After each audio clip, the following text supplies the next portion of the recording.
What's up mga boyo? Pupunta kami sa mga lugar kung saan kami pwede kumain ng mga pagkain student budget lang. Tara! Tsara!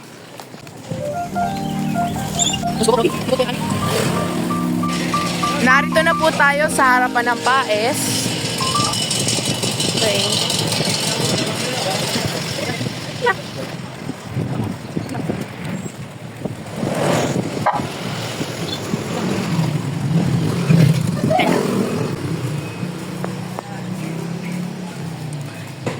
And narito na po tayo sa harapan ng Pasay East.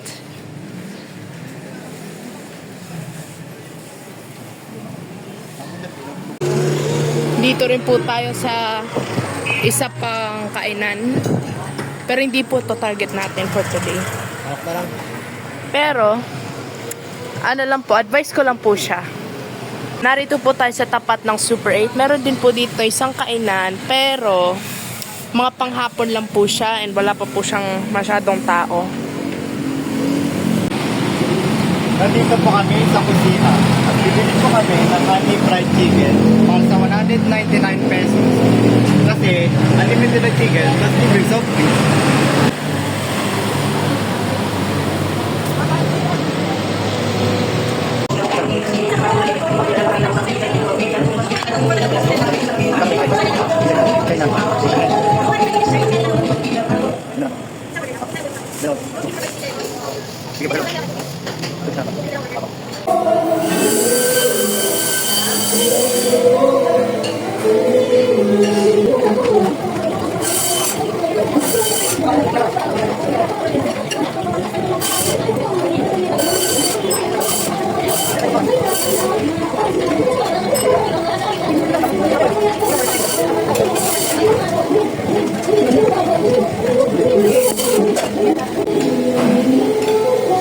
Salamat po. First impressions po, malinis po siya.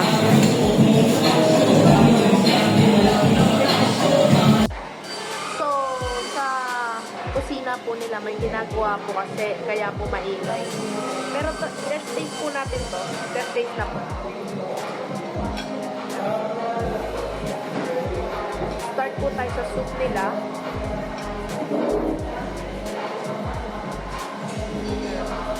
Clear po siya. Anong opinion?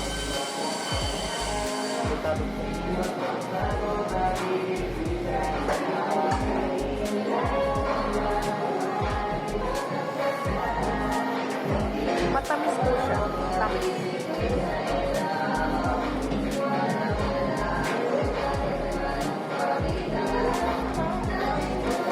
Para sa'yo, para na yung lasa. Yung lasa. Yung lasa.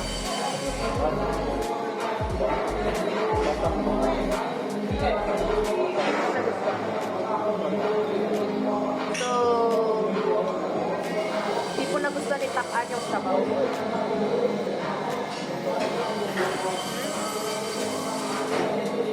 Ah, kaya. Oh, kaya. Ha?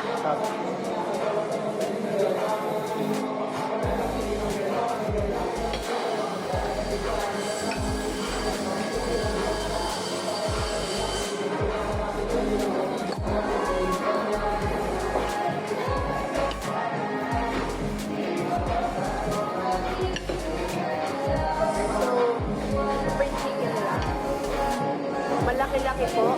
Malaki-laki. Drumstick po yung size. Tapos ito po yung isa.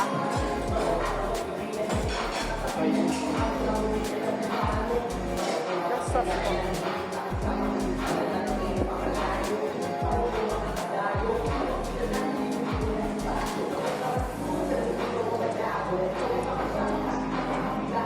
Tara, kain tayo.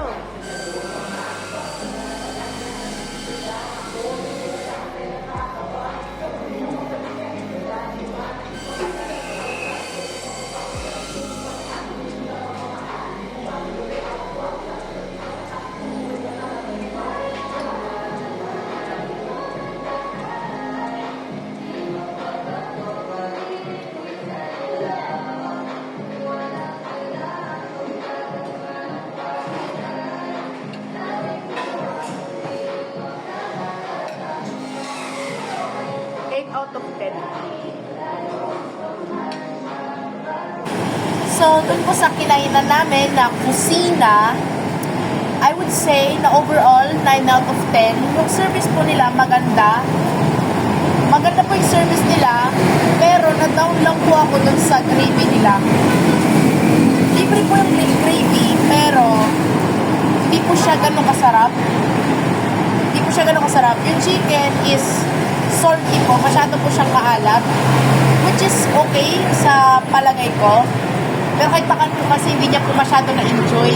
Na-enjoy ko po yung sa meat po, sa chicken. Sakto lang po yung kalambutan niya po. Yung sabaw din po masakit naman. Kaya overall, 9.5 po sa akin. 9 out of 10. Sunod po nating stop, Mr. Xiao. Mr. Xiao. Tara, tax. Order.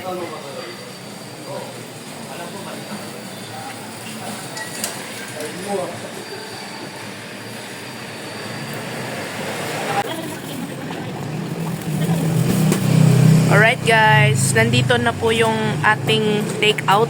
I-take out na lang po namin to.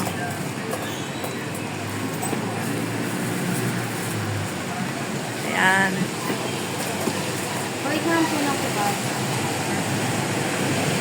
Narito po tayo sa Top Cheese Kitchen. Ito na po yung final and last po na pupuntahan po natin para sa ating makeshift na food trip. Let's go!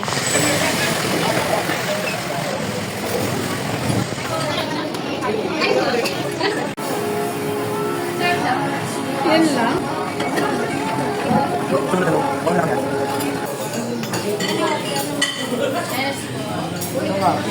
Milk is per dime. Karne pa po, milk is over is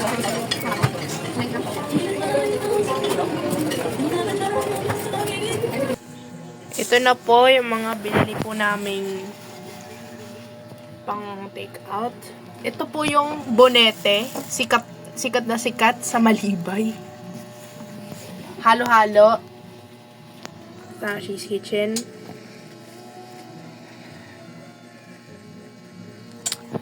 Isa pa po itong overload na ube.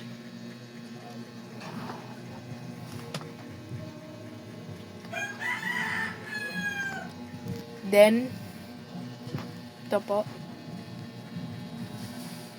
Ito pong dalawa na to. From Mr. Shaw. Pati rin po to kay Mr. Shaw. Mga loads. Ngayon naman po, itatry naman po natin ang overload ube turon po ni Tabby's Kitchen po.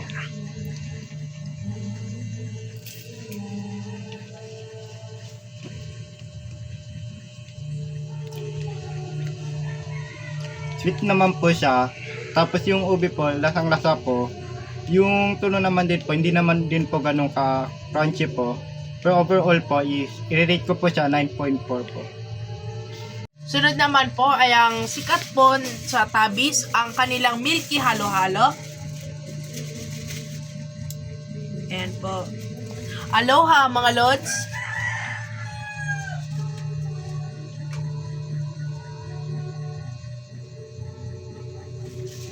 Ito po ay may ube. Ito nga yung nasa pangalan, milky. Lakas ng tama ng ube.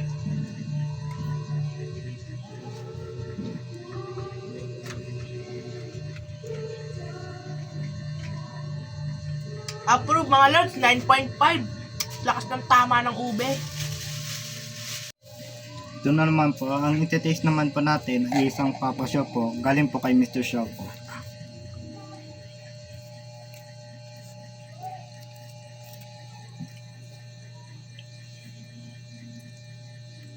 Yung lasa po ng sauce niya po, tas na meat po, damang-dama naman po, decent naman din po. Tapos, remarkable naman din po yung lasa po. Kaya po, i-rate ko po is 9.1 po. Ngayon po, titigyan po tayo ng shawarma rice kay Mr. Shaw.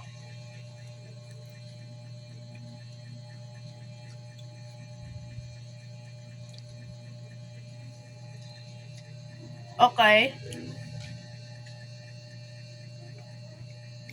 Sweet po siya, lasang-lasa po yung beef. Lasang-lasa po yung beef. Hindi ko lang po mamukaan yung sauce, pero lasang-lasa po yung yung pinaka main po na ingredient niya is yung beef. Yun po yung pinakalasa po.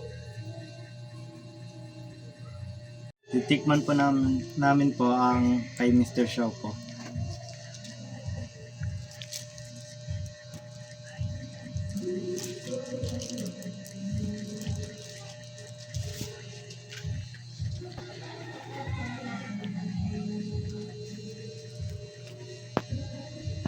Masarap naman po. Tapos nalalasahan naman din po yung mga gulay po. At yung sauce naman din po, sakto lang po, decent po. Nirate ko po 8.4. Ngayon po, titigyan po tayo ng shawarma rice kay Mr. Shaw.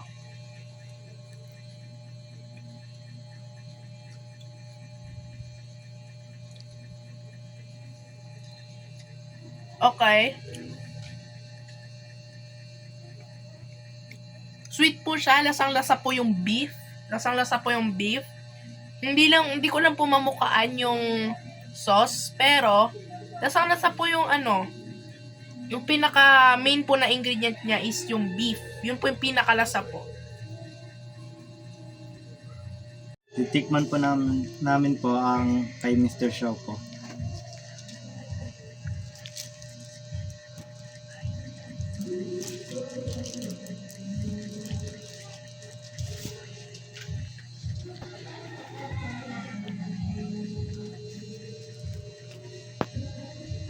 Masarap naman po. Tapos nalalasahan naman din po yung mga gulay po. At yung sauce naman din po, sakto lang po, decent po. Nirate ko po 8.4. At doon na nga po nagtatapos ang ating food trip mga lods. Wala na po kaming FA. Maraming salamat po sa pakikinood sa amin. Paalam.